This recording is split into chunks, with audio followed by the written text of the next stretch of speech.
it, you lose moisture, you lose nutrients, and you disturb everything all the time. And every time you disturb the soil, you also invite weeds in, because the soil never wants to be bare. It really wants to be covered.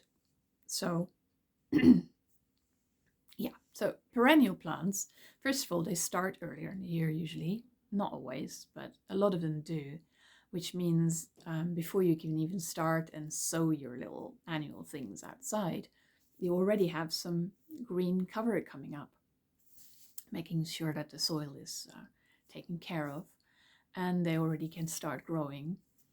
You don't have so many weeds coming up.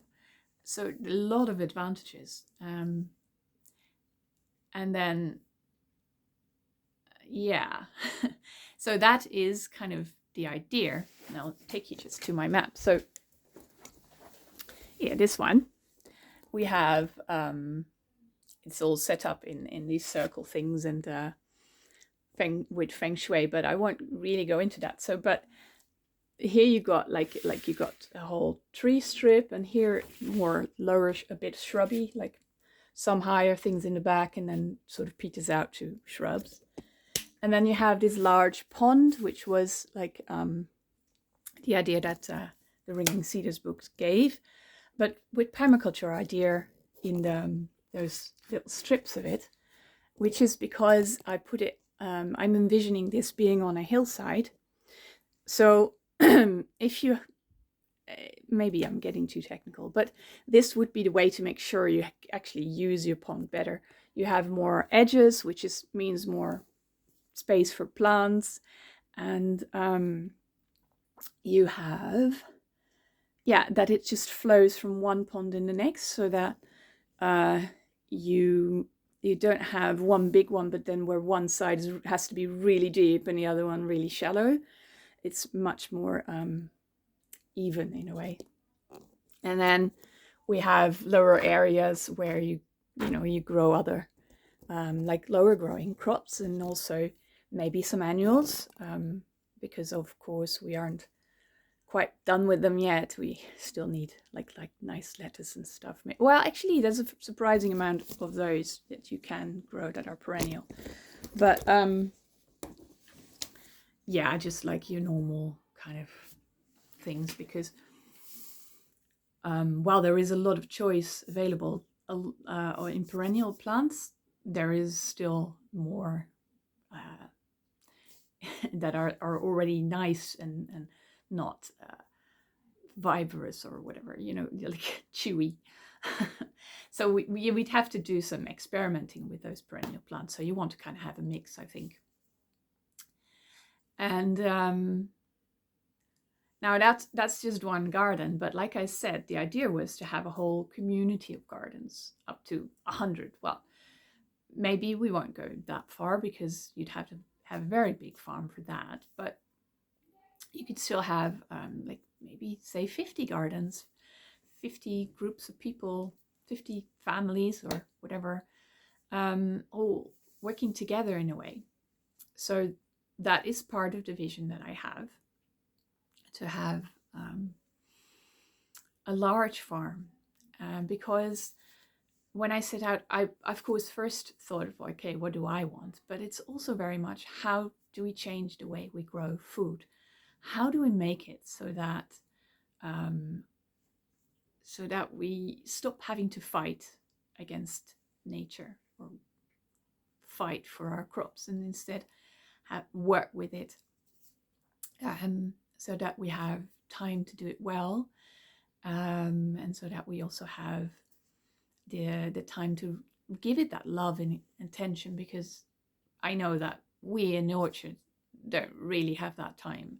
I mean, I manage to do, when I'm pruning or whatever, I could give some love, but a lot of the time it's just rushing around getting the jobs done. And I know that at Tablehurst Farm nearby, which is a biodynamic farm as well, where they do mainly animals for meat, but also some vegetables and grains. But they were always running around as well. And then you'd have to make time, of course, for biodynamic preparations that are like sprays that we put over soil and the plants, which is then a moment where you stop and give that attention. But it's more of an added extra than something at the very foundation of what we're doing. And I think that really needs to change, because with all the personal development that I've been doing, I've really realized the importance and learned about the importance of this intention and this really awareness of things. The more present we are with something, the more we give our loving attention to things, the more they thrive, including ourselves. So back to the community. And that picture behind me, that is one of the earlier envisionments how my house in there might look. So I would love for us all for all these different people who have care of a hectare, to have a home there as well, with a large greenhouse, because then you can grow more crops. Excuse me. Yeah, grow more crops in the winter as well, and early spring and late autumn. And also I have this seed catalog, and they have these amazing sort of subtropical plants, and I'm like, oh, I want to grow those. So like in the picture, you can't really see it that well, but it's like quite high up. Like this bit would be 4 meters, and then that up to 6 meters, so that you can have kind of small trees in there, and big climbers.